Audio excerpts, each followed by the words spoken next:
মহান ভাষা আন্দোলন উপলক্ষে এখানে আমরা যে দাঁড়িয়ে আছি তার জন্য আমি বিনম্র চিত্তে শ্রদ্ধা জ্ঞাপন করছি সেই সকল ভাষা শহীদদের এবং সেই সকল ভাষা যোদ্ধাদের যাদের জন্য আমরা দাঁড়িয়ে এখানে এই মুহূর্তে পর্যন্ত আমরা নিজেদের ভাষায় কথা বলতে পারছি। এখন আমি একটি ছোট্ট কবিতা আবৃত্তি করে শোনাচ্ছি। 21 অঙ্গীকার। ফেব্রুয়ারি হিমের হাওয়ায় দেশে আসে সাহসের গান, মায়ের ভাষার মর্যাদায় জেগে উঠে পুরো বাংলাদেশ প্রাণ। রাজপথ ভিজেছিল রক্তে, তবু থামেনি কণ্ঠস্বর, বাংলা চাই সে আমার বাড়িতে চলছিল শাসকের ঘর। শহীদ মিনার ঢাকা আজও দাঁড়িয়ে সাক্ষী হয়ে বলে শহীদদের ইতিহাস।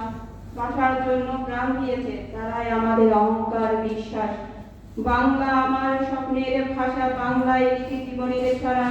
21 শিক্ষা বুকে ধরে চলবে সামনে, ভয়কে মুছে ফেলা। ধন্যবাদ সবাই। আসলে